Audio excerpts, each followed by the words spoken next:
सभी छोटे बड़े श्रोताओं को सुनीता भटनागर का प्यार भरा नमस्कार। ऑडियो स्टोरीज के हमारे चैनल कहानी जगत में आप सभी का स्वागत है। हिंदी कहानियों की श्रृंखला में आइए आज सुनते हैं अलका सैनी जी द्वारा रचित कहानी कसौटी। उसे असहनीय दर्द हो रहा था। रात आधी हो चुकी थी। उसे प्रसव शूल शुरू हुआ था। पिछले 9 महीने से वह आने वाले मेहमान का इंतजार कर रही थी। उसके घर से शहर कुछ दूरी पर था। शहर जाने के लिए किसी भी तरह की सुविधा उपलब्ध नहीं थी।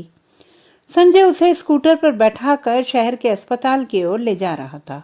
उसके पास इसके सिवा कोई और चारा भी नहीं था। कुछ ही दूर जाने पर संजय का स्कूटर अपने आप चलते चलते रुक गया। पेट्रोल की डिक्की खोलकर उसने देखा तो उसमें पेट्रोल तो था ही नहीं। उधर उसका प्रसव शूल तेज हो रहा था। आकांक्षा को लग रहा था कि मानो उसके प्राण निकल जाएंगे। जैसे तैसे वह लोग घर वापस पहुंचे और किसी पड़ोसी का स्कूटर मांगकर किसी तरह अस्पताल पहुंचे। रात के अंधेरे में वह प्रसूति गृह उसे काटने को दौड़ रहा था। उसकी वहां से भाग जाने की इच्छा हुई। यद्यपि यह उसका दूसरा प्रसव था, फिर भी वह मन ही मन डरी हुई थी। उसे समझ ही नहीं आ रहा था कि उसके साथ क्या होने वाला है। प्रसूति गृह में कई प्रसूता स्त्रियां दर्द के मारे झटपटा रही थी। उनको देखकर आकांक्षा को और भी ज्यादा घबराहट होने लगी। दर्द से बेहाल उन औरतों को इस बात से कोई फर्क नहीं था कि कमरे में चेकअप के लिए आने वाले डॉक्टर मर्द हैं या औरत। कमरे में सफाई कर्मचारी भी इधर उधर घूम रहे थे। उस समय दर्द से कराहती औरतें स्वाभाविक नारी लज्जा से कोसों दूर थीं। आकांक्षा उस समय जल्द से जल्द उस दर्द से छुटकारा पाना चाहती थी। वह पिछले 5 घंटों से तड़प रही थी। बीच बीच में वह जोर से चीख भी पड़ती थी और कभी दर्द से निढाल हो जाती थी। उसकी चीखें सुनकर उसकी माँ, बहन, भाई और सब रिश्तेदार उसके बेड के पास इकट्ठे हो गए। उसकी माँ भाई से कह रही थी, जाओ जल्दी डॉक्टर को बुला कर ले आओ, इसे दर्द सहन नहीं हो रहा है। डॉक्टर को कहकर सिजेरियन करवा देते हैं, ऐसे तो दर्द से यह मर ही जाएगी। आकांक्षा मन ही मन भगवान से प्रार्थना कर रही थी कि इस बार उसका बच्चा सही सलामत पैदा हो जाए तो वह फिर से मां बनने का नाम नहीं लेगी। उधर आकांक्षा के बीएड के परीक्षा का परिणाम भी आने वाला है। 2 महीने पहले ही उसने बीएड की परीक्षा दी थी, जहां सबको उसके होने वाले बच्चे के बारे में जानने की उत्सुकता थी कि उसको लड़का होगा या लड़की। सबको लड़का पैदा होने की उम्मीद थी। सबकी उम्मीदें देखते हुए आकांक्षा भी चाह रही थी कि उसको लड़का ही पैदा हो इस बार।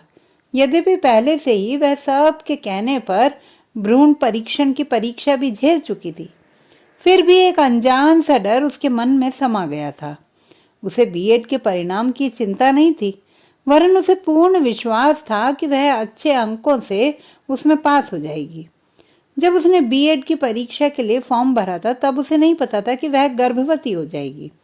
परीक्षा देने के लिए उसे पास के शहर 40 किलोमीटर दूर जाना पड़ता था।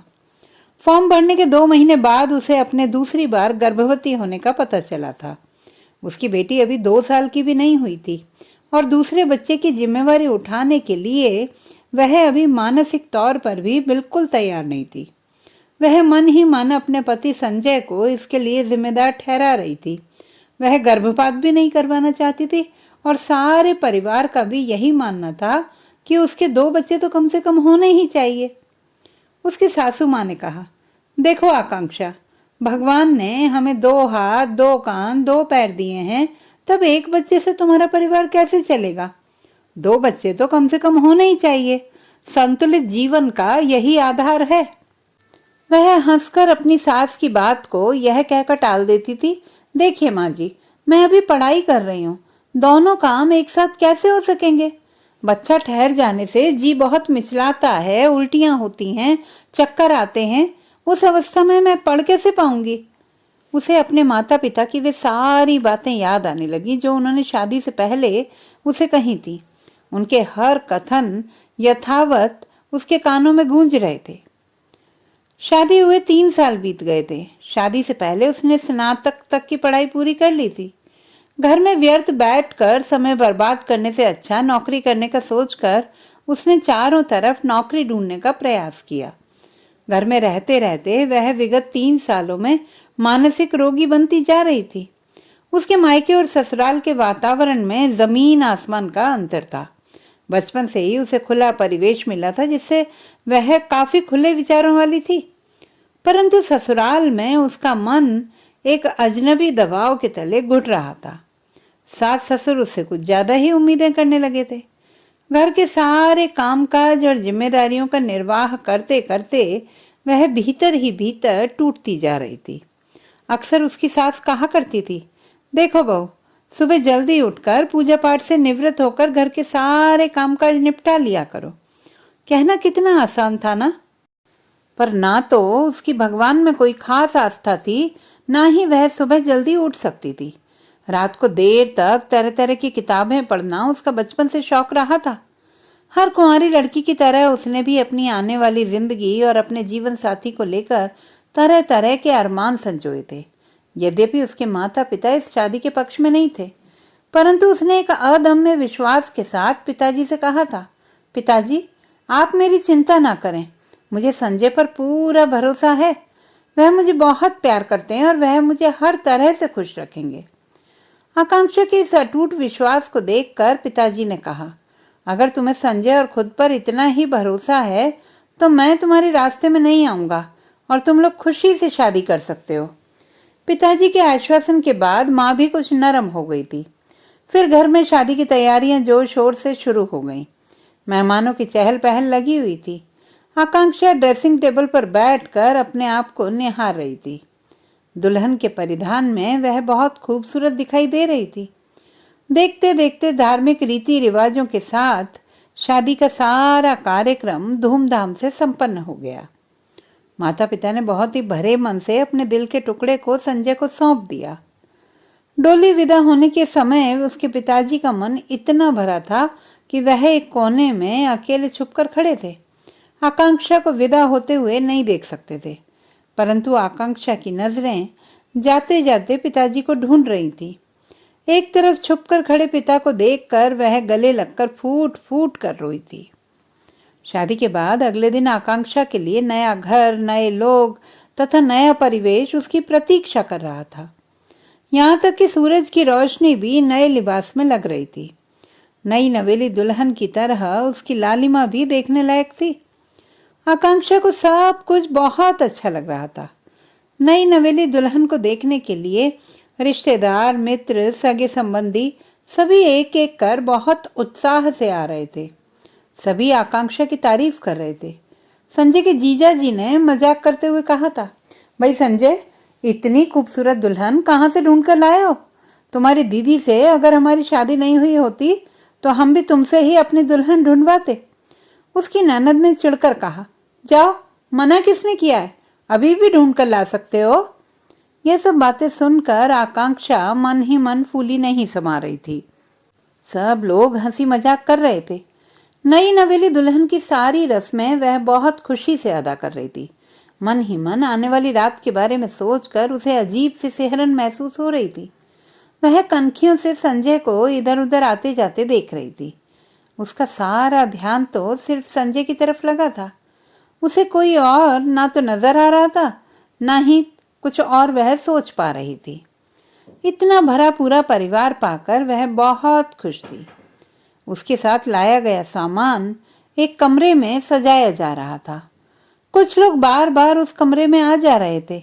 सुहाग रात के उपलक्ष्य में आकांक्षा और संजय ने घर के बैठक हॉल में केक काटने की रस्म भी अदा की थी। सभी हर्षोल्लास के साथ करतल ध्वनि से उन दोनों को आने वाली जिंदगी के लिए बधाई और शुभकामनाएं दे रहे थे। उसके बाद सब मेहमान खाना खाने में व्यस्त हो गए। संजय और आकांक्षा को भी भोजन परोस दिया गया, मगर आकांक्षा को तो भूख कहाँ। उसे तो बस उस घड़ी का इंतजार था जब वह अपने जीवन साथी से अकेले में मिलकर अपने रंगीन सपने पूरे करेगी और आने वाली जिंदगी के सपने संजोएगी। वह संजय के कान में धीरे से बोली, संजय, मैं और नहीं खा सकूंगी। मगर संजय जबरदस्ती कुछ निवाले उसके मुंह में ठूंसते हुए कहने लगा, अरे अभी तक तो तुमने कुछ खाया ही नहीं। इस तरह कुछ देर दोनों प्यार से एक दूसरे को खाना खिलाते रहे। धीरे धीरे भोजन ग्रहण करने के बाद सब मेहमान अपने अपने घर के लिए रवाना हो गए। सभी परिजन शादी की भागदौड़ से थके हुए थे और जो लोग बचे थे वह भी सोने की तैयारी करने लगे। तभी उसकी ननद उसको उस कमरे में छोड़ आई जहां उसके साथ लाया गया सामान सजाया गया था। वह पहली बार उस कमरे को देख रही थी। उसने बड़े ही अरमान से प्रत्येक वस्तु को निहारा। पिताजी ने उसकी मनपसंद का सबसे सुंदर पलंग उसके लिए बनवाया था। माताजी ने पसंद की सबसे बढ़िया फ्रिल वाली चादर उसके लिए खरीदी थी। सब सामान देखकर उसे अपने माता पिता की तस्वीर सामने नजर आने लगी। आकांक्षा को लेकर उन्होंने क्या क्या मन में नहीं सोचा था। इकलौती बेटी के अरमानों को पूरा करने के लिए आज उन्होंने कितना संघर्ष किया था। पिताजी ने शादी के खर्चे के लिए अपने वृद्धावस्था के लिए जमा राशि प्रोविडेंट फंड भी निकलवा लिया था। आज उसी पलंग पर वही चादर बिछी हुई थी और बीच में फूलों की सजावट की हुई थी।